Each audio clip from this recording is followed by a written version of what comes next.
Imagine qu'en 1500, Venise était la troisième ville la plus peuplée d'Europe, après Naples et Paris. Depuis 20 ans, l'exode des Vénitiens a décimé plus que la Grande Peste. On a installé ce compteur il y a 15 ans. À cette époque, il affichait encore 68 000 habitants à Venise. Aujourd'hui, nous en sommes à 49 139 habitants. Et d'ici la fin du mois, on sera en dessous des 49 000. C'est un désastre. Venise se vide de ses habitants. Mais au milieu de ce flot de touristes, Matteo et Giusy font partie de ces Vénitiens qui, pour rien au monde, ne quitteraient leur ville. Nous, les vrais habitants, on devrait être payés pour jouer les figurants dans notre propre ville. Au moins, on gagnerait de l'argent.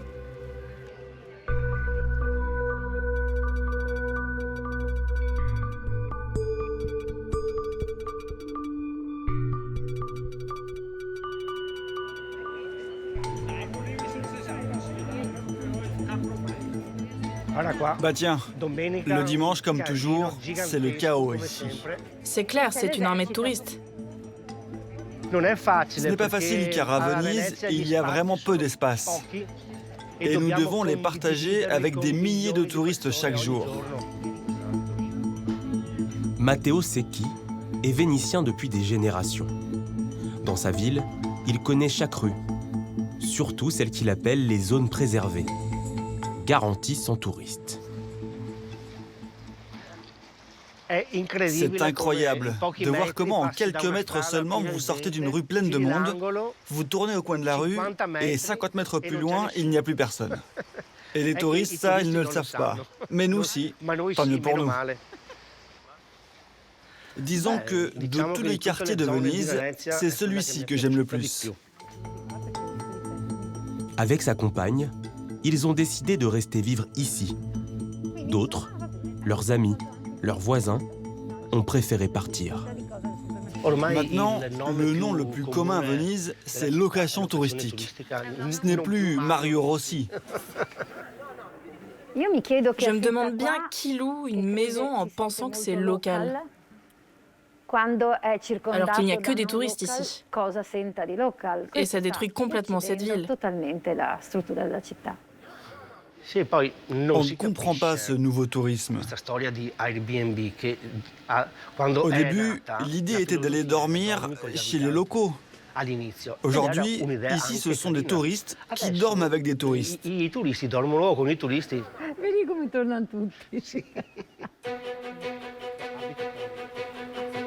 Comme beaucoup d'autres habitants, Matteo parle d'une relation paradoxale avec sa ville. D'un côté, l'exaspération pour ce Venise qui ressemble de plus en plus à un parc d'attractions pour les touristes. De l'autre, l'amour pour cette sérénissime, à la beauté unique. Tous les quartiers de Venise sont classés au patrimoine mondial de l'humanité. Un joyau admiré par 30 millions de touristes chaque année. Une affluence telle que la mairie vient de mettre en place un ticket d'entrée à 5 € pour les visiteurs. Lassée de cette ville devenue trop chère et au loyer exorbitant, chaque jour, la ville perd 3 de ses habitants.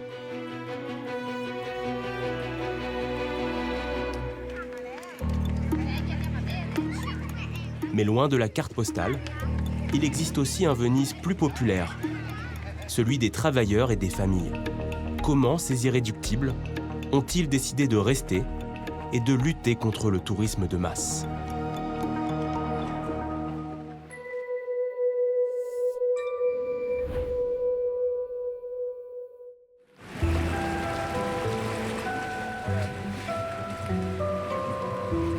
À quelques minutes de l'agitation du centre-ville, des familles vénitiennes vivent encore ici, dans cet ancien quartier ouvrier, Dorso Duro.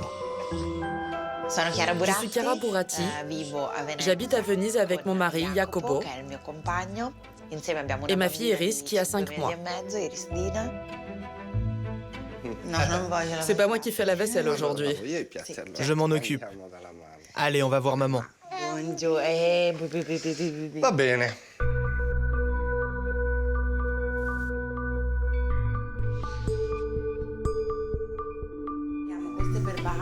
32 ans, Chiara est actuellement en congé maternité. Jacopo, son conjoint, est intérimaire. Dans une ville qui se vide de ses familles, pas facile de trouver une place en crèche. Est-ce que tu as pu signer ton contrat de travail? Non, je n'ai pas encore eu rendez-vous avec la direction. Il faut que tu te dépêches, parce que sinon on n'aura pas de place en crèche. Je sais. Promis, je vais m'en occuper.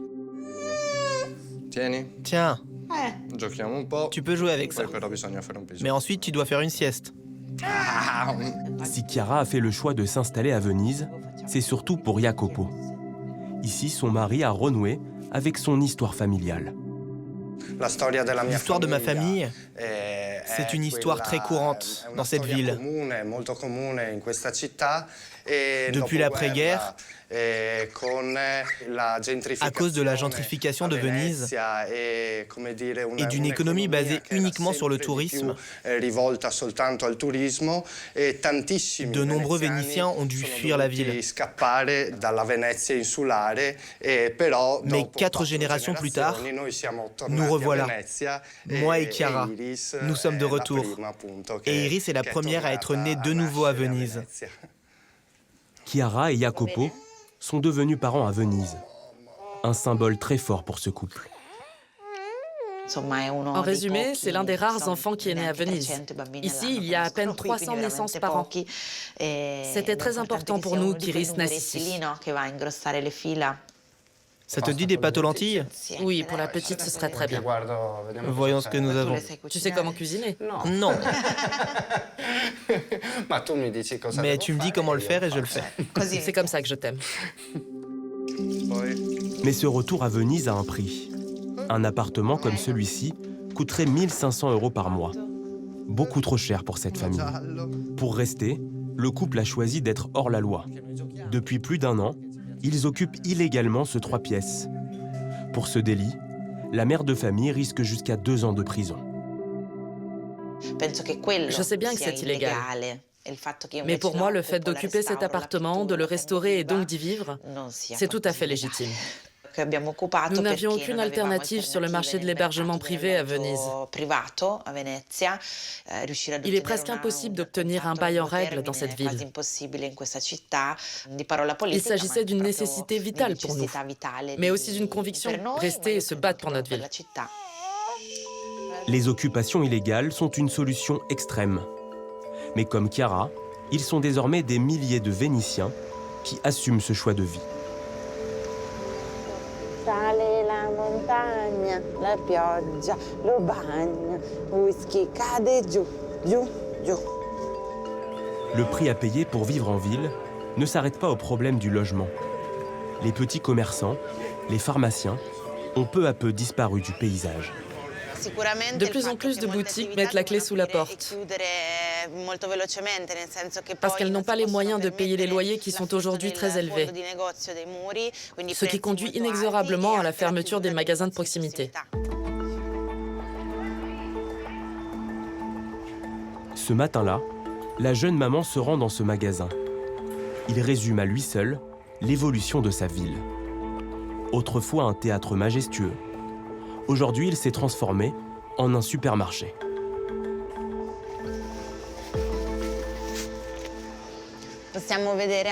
Là, les fresques que vous voyez datent de 1915.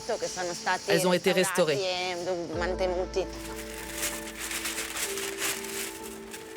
C'est absurde d'acheter notre pain dans un tel décor, avec de telles peintures.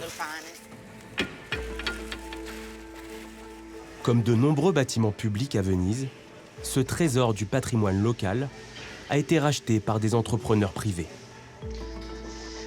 Malheureusement, le destin de ce théâtre, c'est le sort de plein d'autres lieux, souvent transformés en hôtels.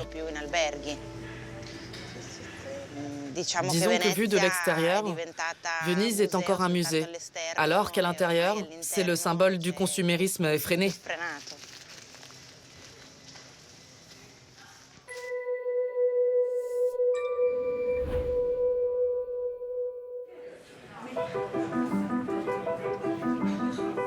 Salut Cara. Salut Vera, comment tu vas? Ça va bien? Tu es très belle aujourd'hui. Gina, c'est moi. Salut! Je t'ai pris des pâtisseries, ça te va? Super! Bisous ma chérie, on se voit plus tard. Mattia Berto est la mascotte de son quartier, dans l'hypercentre vénitien, le Rialto. Nous sommes en train de foderette, comme on dit en vénitien. C'est-à-dire que nous nous faufilons dans les rues étroites de Venise comme dans les plis d'un manteau. Ainsi, on arrive à éviter les touristes sur notre chemin pour nous rendre au marché du Rialto en toute tranquillité.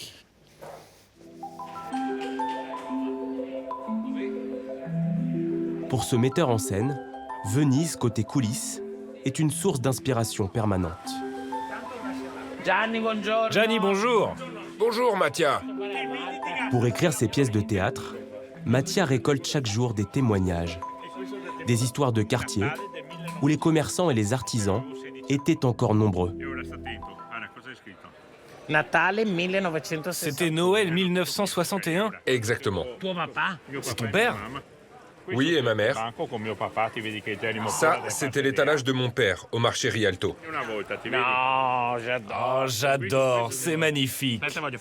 Laisse-moi prendre une photo que je le garde pour ma pièce de théâtre. Venise est la ville de la rencontre. C'est une scène théâtrale indémodable. Ici, je ne peux pas me balader sans que des gens me racontent leurs histoires.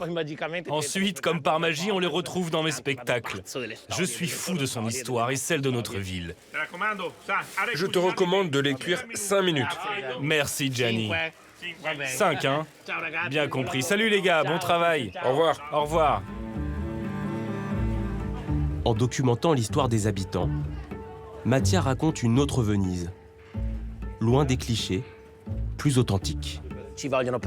On a besoin d'habitants qui aiment cette ville, qui la connaissent pour créer une autre image. Tous les jours, je me bats pour raconter l'autre Venise, rencontrer des gens et construire l'avenir de cette ville.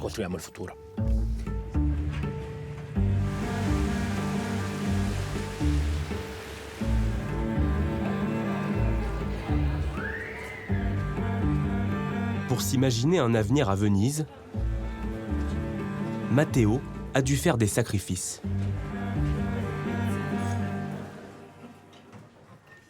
Bonsoir, Giulio.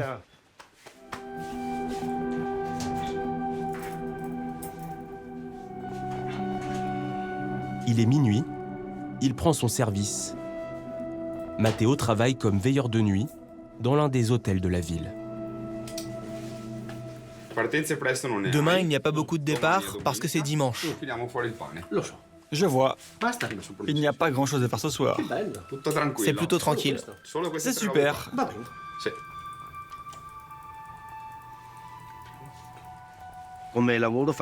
Aujourd'hui, je suis gardien de nuit dans un hôtel du centre. Mais dans le passé, j'étais le directeur d'un hôtel.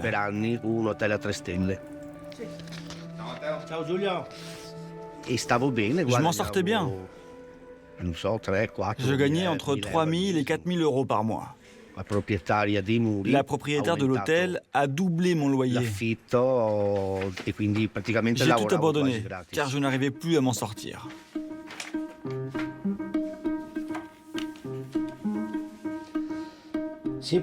Allô, oui. Je vous apporte ça d'ici quelques minutes. Matteo a toujours travaillé dans le secteur du tourisme à Venise. Il dénonce pourtant cette ultra-dépendance. À Venise, le nombre de lits réservés aux touristes a dépassé le nombre d'habitants. C'est devenu une ville artificielle. Et pourtant, je travaille dans le tourisme. Je sais que c'est un incroyable paradoxe. J'ai l'impression d'être un peu comme un toxicomane qui a besoin de sa drogue, mais qui sait au fond de lui que cela va finir par le tuer.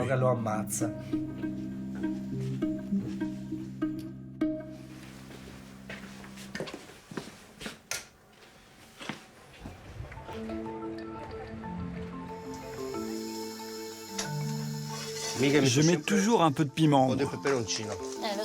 Mais tu sais très bien que j'aime pas trop. Après une courte nuit, Matteo prépare le déjeuner pour sa fille, Natalia. C'est interdit de couper les spaghettis. Je sais. On devrait envoyer en prison ceux qui les coupent.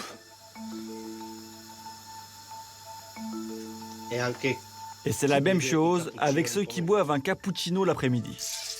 Si le père n'a jamais pensé à partir, il s'interroge pour l'avenir de sa fille.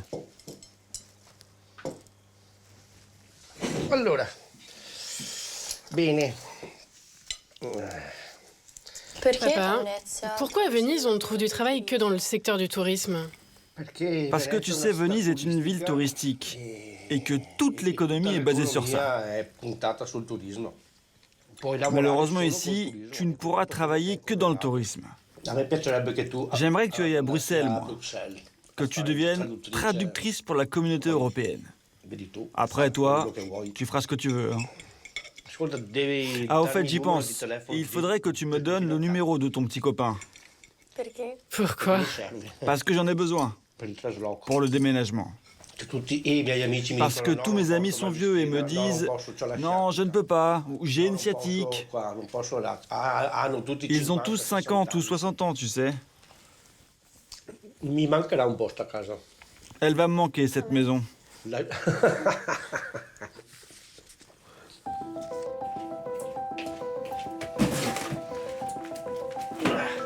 Son après-midi, Matteo le passe dans les cartons.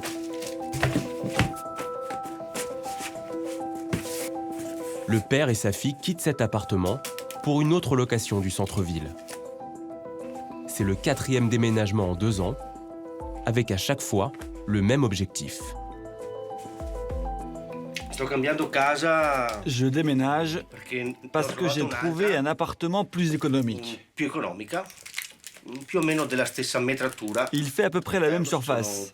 Et je vais économiser 80 € par mois. C'est un montant conséquent. Ici à Venise, lorsque vous trouvez une occasion, il faut sauter dessus tout de suite. Salut Natale, tu vas bien? Salut. Ouais, merci, et toi? Très bien, très bien. Alors Natale, faudrait qu'on prenne tous ces cartons-là. Et puis ce tapis aussi. Ça marche, pas de souci. Ah oui, c'est lourd quand même. Dans la ville aux 435 ponts, interdite aux voitures, déménager est une affaire de courage et de patience.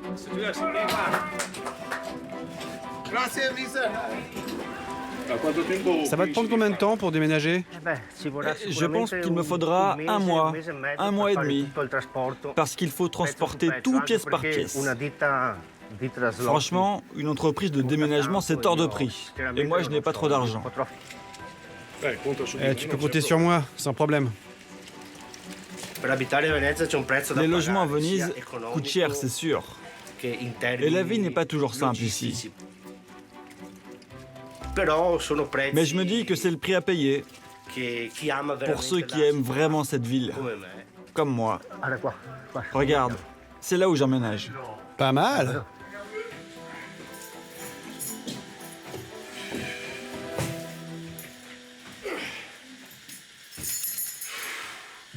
C'est dur, hein?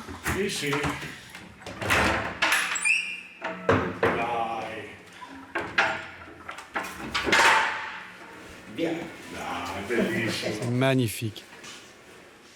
Si son avenir s'écrit à Venise, Matteo se dit inquiet des choix de la mairie. Dans quelques jours, les touristes devront acheter un ticket pour visiter la ville. Je ne suis pas d'accord avec ce ticket d'entrée à 5 €. Cela va transformer définitivement Venise en parc d'attractions, comme Disneyland.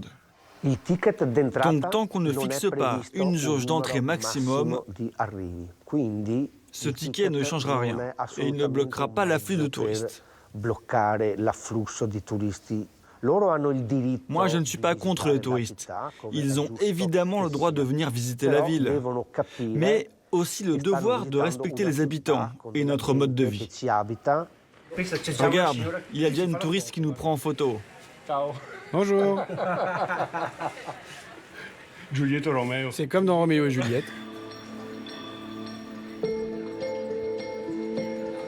Ignorée des touristes, Venise possède aussi son quartier populaire, Sacca Fisola, un ensemble de résidences HLM que Chiara connaît bien.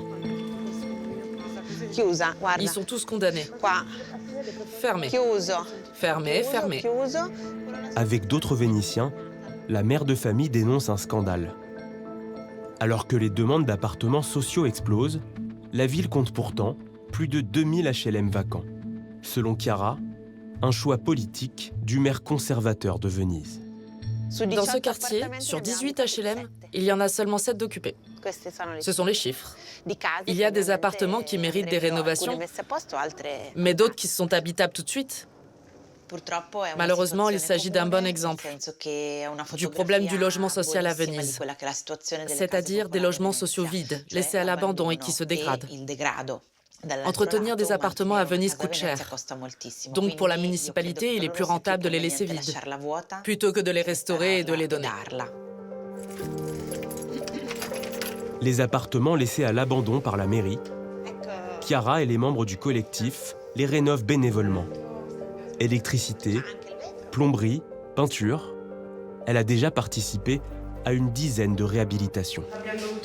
Nous avons dû refaire toute l'électricité, car à l'intérieur, les câbles n'étaient pas aux normes. Ah d'accord, je vois. Quelque part, nous, les habitants, on se substitue à l'État. Pour moi, c'est irresponsable de laisser ces logements pourrir. Donc nous faisons le boulot à la place de la mairie. Avec son collectif, elle aide aussi d'autres mal logés. Des Vénitiens qui, comme elle, occupent illégalement des logements, mais qui ne se considèrent pas comme des délinquants. Comment tu vas? T'as bonne mine? Ça va, on fait aller. Suzy a 55 ans. Elle travaille comme aide-soignante. Malgré son petit salaire, ses demandes de logement social n'ont jamais abouti. Grâce à Chiara, elle a réussi à trouver un toit. Hier soir, la chaudière est tombée par terre. Cet appartement a besoin d'une rénovation. Il y a tellement à faire. Le mur est moisi et s'effrite. Il tombe en lambeaux. Et dans la chambre, je me réveille avec les cheveux mouillés tellement c'est humide. Oui, il y a trop d'humidité ici. Même si j'habite dans un lieu insalubre, c'est toujours mieux que de vivre à la rue.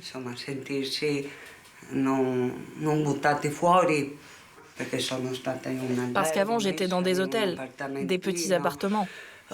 J'ai dormi sur un matelas par terre pendant 7 mois. Je sais que pour toi, ce n'est pas une solution à long terme.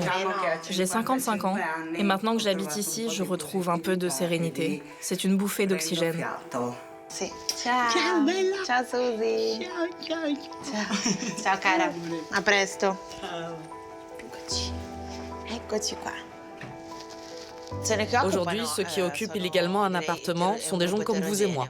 Malheureusement, en ce moment, il y a beaucoup d'expulsions. À Venise, les occupants illégaux vivent sous la menace des courriers d'huissiers. Ah, elle est arrivée! L'an dernier, 800 Vénitiens ont été forcés de quitter leur logement. Et lorsqu'un habitant l'avertit, Chiara et les membres de son collectif viennent en nombre pour faire barrage. Alors dis-moi. Apparemment, ils ont eu l'huissier hier soir au téléphone.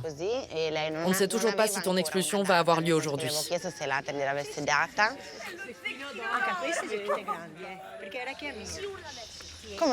Il y a un peu de place pour moi? Casa, diritti, dignità. Casa, diritti, dignità. Alors, j'ai eu l'huissier au téléphone et on a réussi à obtenir le renvoi à la fin du mois de juin. Grâce à la mobilisation du collectif, cette mère de famille ne sera finalement pas expulsée ce jour-là. Une grande victoire pour Chiara et ses Vénitiens. Salut.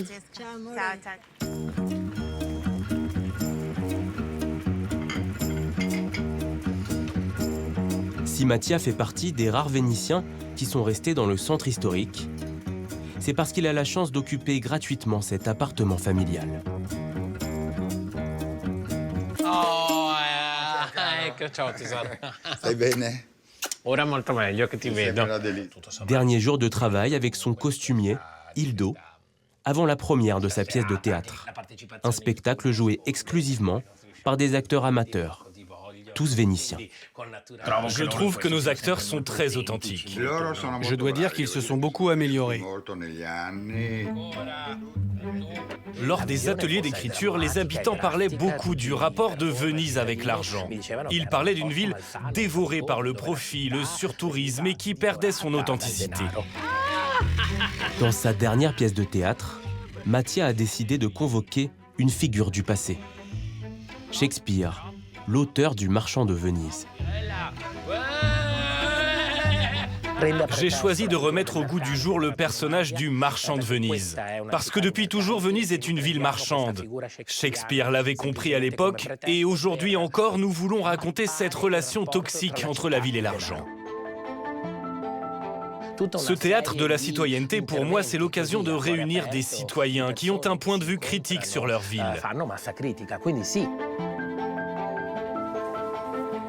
Et donc, c'est un moyen de guérir notre ville, de la rendre encore plus vivante et de la rendre à ses habitants.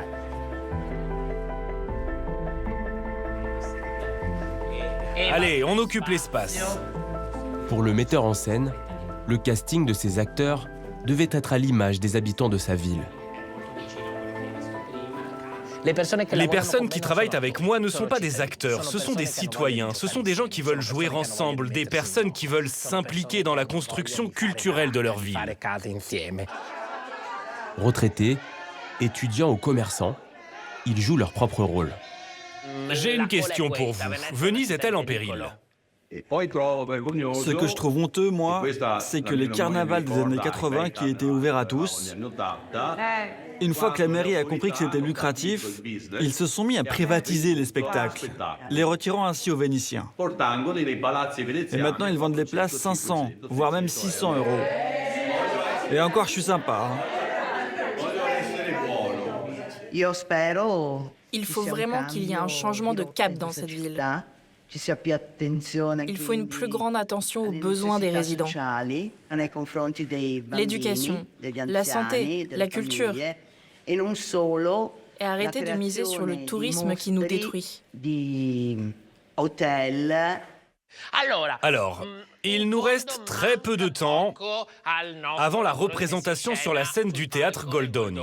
Alors, allez-y, nous sommes prêts, à vous de jouer. Venise est un trésor à protéger. Et pourtant, nous sommes en train de le détruire. Nous disons que c'est la faute de l'argent. Mais en fait, c'est notre faute. C'est nous qui sommes affamés d'argent. C'est nous qui voulons toujours plus. Louer des appartements aux touristes, construire des hôtels pour ces mêmes touristes, ceux qui détruisent notre ville. Et tout ça pourquoi? Tout ça pour le dernier téléphone? Pour la nouvelle voiture? Non, nous le faisons parce que nous pensons que l'argent est synonyme de bonheur, qu'il peut apaiser notre douleur. Alors qu'ainsi, nous détruisons la meilleure chose qui ne nous soit jamais arrivée. Venise.